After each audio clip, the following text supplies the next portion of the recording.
फसलों के उचित दाम न मिलना ये किसानों की सबसे बड़ी मूलभूत समस्या है। इसके साथ लोग ये बताते हैं कि यूरिया नहीं मिल रहा है, 277 का यूरिया लोग 400, 500, 600 में खरीद रहे हैं। खाद और बीज की जो काला बाजारी है, ये बात तो लोग बताते ही हैं।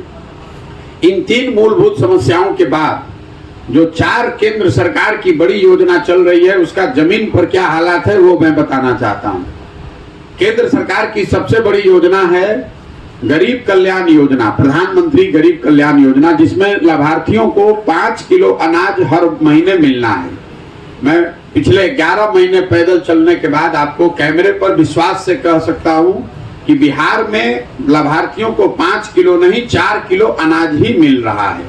1 किलो अनाज जो 20% चोरी हो रही है, वो इसलिए कम मिल रहा है लोगों को क्योंकि प्रखंड और जिला के स्तर पर गरीबों के लिए जो अनाज आ रहा है उसमें 35 से 40 रुपए प्रति क्विंटल के दर से अधिकारी और जनप्रतिनिधि मिलकर पैसा ले रहे हैं हर महीने।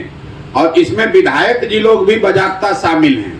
विधायक जी लोग भी हर महीना 6 से 8 रुपए प्रति क्विंटल पैसा ले रहे हैं।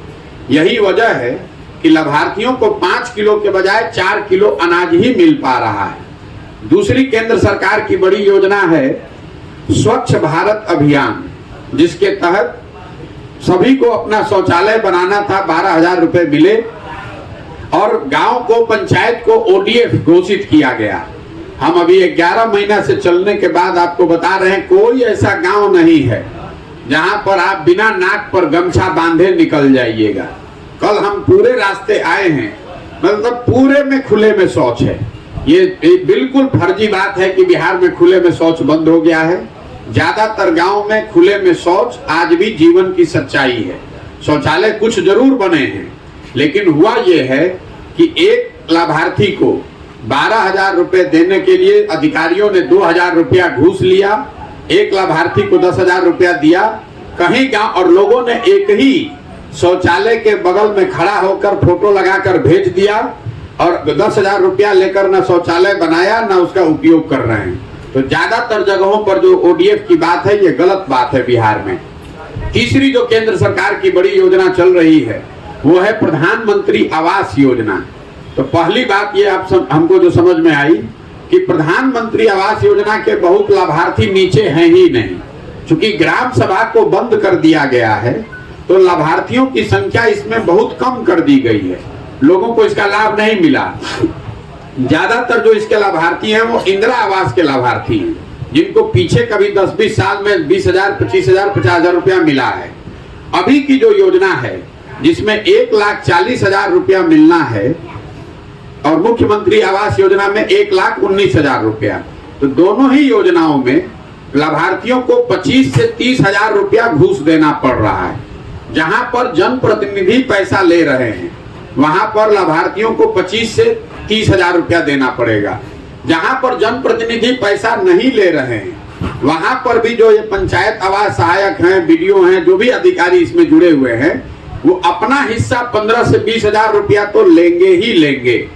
आपका इंदिरा आवास के लिए, प्रधानमंत्री आवास योजना के लिए नाम लिखने के लिए 1,000 रुपया, घर के साथ फोटो खींचकर भेजने के लिए 2,000 रुपया, हर किस्त जो जारी होती है उसमें कितना पैसा, ये पूरी व्यवस्था बनी हुई है।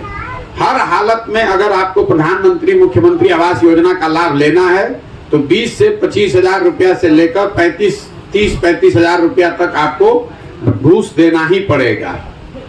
चौथी एक बड़ी योजना केंद्र सरकार की है मनरेगा की। जब मैं बिहार में चलना शुरू किया तो मेरे दिमाग में था कि भाई यहाँ इतने भूमिहीन है, इतनी गरीबी है, इतना लोग पलायन करते हैं, तो हर गांव पंचायत में मुझे मनरेगा का काम होता हुआ दिखेगा, सक्रिय लोग दिखेंगे। मैं अभी आपको दावे के साथ कह रहा हूं कि 11 महीने में हमको मनरेगा का कोई सक्रिय काम अभी तक दिखा ही नहीं है। रास्ते में चलते हुए लोग ये जरूर बताते हैं कि ये मिट्टी मनरेगा के तहत भरी गई, या ये पेड़ मनरेगा के तहत लगाया गया, ये पंचायत भवन या आंगनवाड़ी सेंटर मनरेगा के मजदूरों की मदद से बनाया गया, लेकिन मनरेगा का कोई सक्रिय काम हमको जमीन पर नहीं दिखा। जब मैंने इसको आंकड़ों में देखा तो पिछले साल ये चीज वहां आंकड़ों में भी दिख रही है। पिछले साल बिहार सरकार का मनरेगा का यूटिलाइजेशन है 39%। मतलब अगर मनरेगा के तहत बिहार को दिल्ली से 100 रुपया मिल सकता था लोगों के लिए, तो हम लोग 39-40 रुपया ही लेकर आए। 60 रुपया तो दिल्ली में सरेंडर कर दिया, और जो 40 रुपया लेकर आए उसमें 40 से 50% की दर से भ्रष्टाचार है। पीसी का दर मनरेगा में 40% लोग बताते हैं कि अगर 10 रुपया आया है तो 4 रुपया तो घूस लगेगा, 6 रुपया ही मिलेगा। तो ये 4 केंद्र सरकार की योजनाओं को लेकर जो मैंने देखा वो बता रहा हूँ। इसके बाद अब 4-5 योजनाएं जो राज्य सरकार की हैं उस पर मैं आपको बात बताना चाहता हूँ। राज्य सरकार की सबसे बड़ी योजना है जो 7 निश्चय के अंतर्गत चल रही है। पहली योजना 7 निश्चय की थी, युवाओं को 1000 रुपया प्रति माह बेरोजगार युवाओं को मिलना। ये तय किया गया था 2015 में कि बिहार में रहने वाले हर 18 से 35 साल के बच्चे को जब तक उसको रोजगार नहीं मिले तब तक सरकार 1000 रुपया प्रति महीना तक उसको देती रहेगी। ये 7 निश्चय का पहला निश्चय था। आज तक इस योजना को न शुरू किया गया, न ही किसी भी बच्चे को इसका लाभ मिला। लोग इसको भूल गए हैं, पत्रकार बंधु लोग को भी याद नहीं है, कोई सवाल भी नहीं पूछता है। दूसरी योजना है स्टूडेंट क्रेडिट कार्ड की। इस योजना को भी 2015 में बनाया गया था। उस समय का अनुमान था कि 12वीं के बाद बिहार में अगर हर बच्चे को ऊपर की पढ़ाई करने के लिए परिवार से पैसा न लेना हो तो उसको स्टूडेंट क्रेडिट कार्ड दिया जाए, ताकि बैंकों से सरकार की गारंटी पर उसको पैसा मिल जाए, वो पढ़ाई करे और जब उसको नौकरी मिल जाए तो पैसे को वापस कर सके। उस समय का अनुमान था कि 1,25,00,000 बच्चों को इसका, परिवार के बच्चों को इसका लाभ मिलेगा।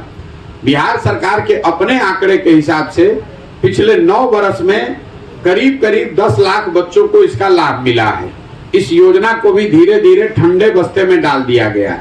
इसका इतना बड़ा फायदा बिहार को हो सकता था कि आप अंदाजा लगाइए, अगर स्टूडेंट क्रेडिट कार्ड लागू हो जाता ठीक से तो बिहार में किसी भी गरीब परिवार को, मध्यम वर्गीय परिवार को 12वीं से आगे अपने बच्चे और बच्चियों को पढ़ाने के लिए अपने जेब से पैसा खर्च नहीं करना पड़ता। तीसरी जो सबसे बड़ी योजना है जिसकी आप लोग खूब चर्चा करते हैं वो है नल जल योजना। उस समय का अनुमान था कि 25,000 करोड़ रुपया खर्च अगर किया जाए तो 5 वर्षों में 25,000 करोड़ रुपया खर्च करके बिहार के हर घर में नल से पानी पहुंचाया जा सकता है। योजना शुरू हुई, उसको लागू किया गया। सरकार का दावा है कि करीब 2/3 जगहों पर 2/3 घर में नल से पानी पहुंचा है। जमीनी हकीकत यह है कि 2/3 से ज्यादा नल जल योजना बिल्कुल काम नहीं कर रही है। या तो योजना ठीक से बनी नहीं, या बनी तो उसमें इतनी चोरी हुई कि वो चलकर बंद हो गई। और उससे बड़ी बात ये हुई कि अभी जो योजना बनाने वाले वार्ड सदस्य उस समय थे, जनप्रतिनिधि, ज्यादातर लोग अपना चुनाव हार गए। जब योजना बन रही थी तो उन्होंने ये योजना या तो अपने जमीन पर बनाया था या अपने किसी गांव में दोस्त मित्र के यहाँ बनवा दिया था। जिनके जमीन पर ये योजना बनी उनको ये ज्ञान हुआ या उनको समझ में आया कि ये योजना चलने लगेगी तो हमको हर महीने सरकारी नौकरी के तरह 6-8 हजार रुपया मिलेगा। अब वो पैसा मिल नहीं रहा है, तो लोगों ने उस जल नल योजना जो सरकारी पैसे से बनाई गई है उसको अपने अपने जगह पर लोगों ने कब्जा कर लिया। मान लीजिए कि हम वार्ड सदस्य हैं, हमने अपने जमीन पर बनवाया था जब वार्ड सदस्य थे, अब चुनाव हार गए तो जिसने हमको चुनाव हराया है अब वो वार्ड सदस्य है। अब वो जा रहा है चाबी ताला मांगने कि भैया ये योजना, ये पंप चलाना है। तो हम ऐसा कुछ ना कुछ रोज करते हैं कि पंप चले ही नहीं, कि हम तो हारे ही हारे, ये भी हारे। तो ये जो बड़ी समस्या है जिस पर चर्चा नहीं हो रही है कि नल जल योजना जिस जमीन पर बनी हुई है उसकी मलकियत को एकदम से साफ नहीं करने की वजह से बहुत भारी दिक्कत है। चौथी जो सबसे बड़ी योजना थी जिसकी चर्चा थोड़ी बहुत होती है वो है नालियों गलियों के पक्कीकरण की योजना। आप में से बहुत कम लोग जानते होंगे कि 2015 में 7 निश्चय की ये सबसे बड़ी योजना थी।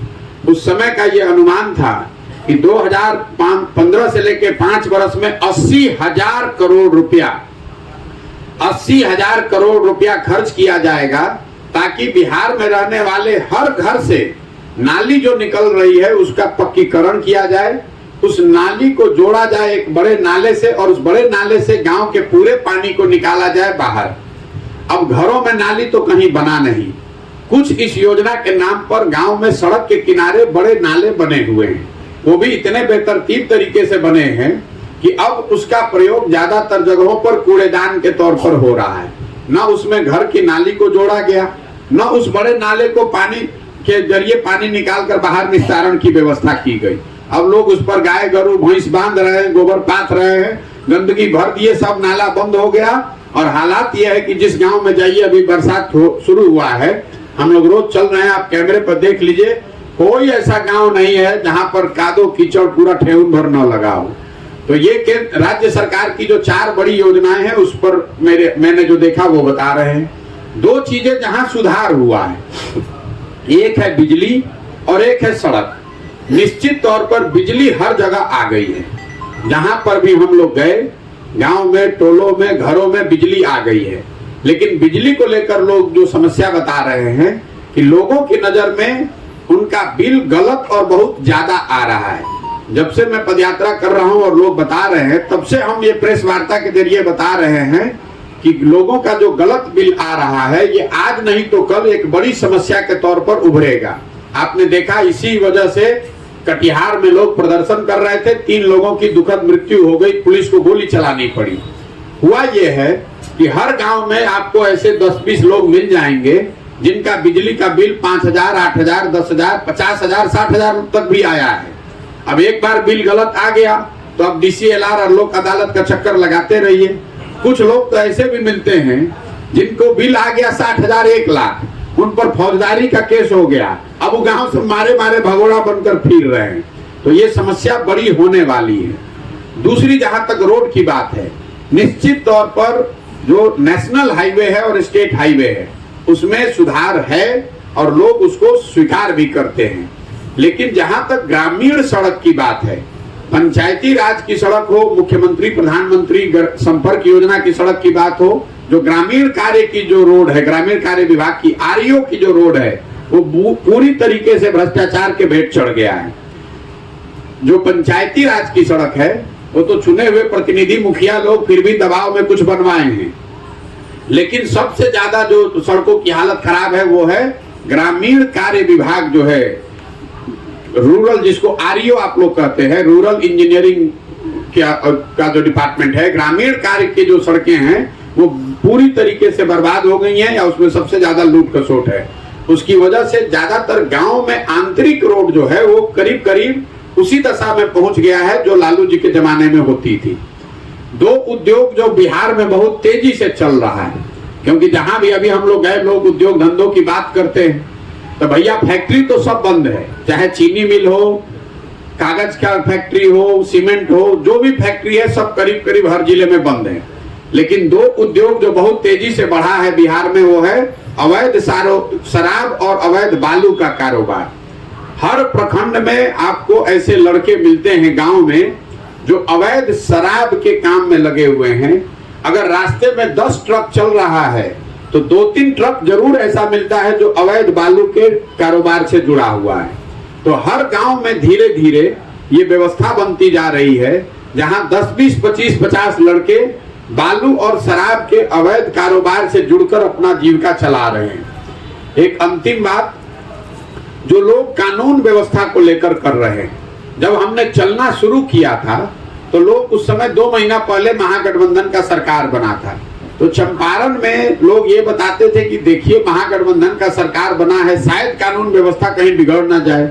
लेकिन मैं फरवरी से, जब मैं सिवान आया हूँ, फरवरी के बाद से धीरे धीरे हर दिन बिहार की बिगड़ती हुई कानून व्यवस्था अब रोज के चर्चा का विषय है।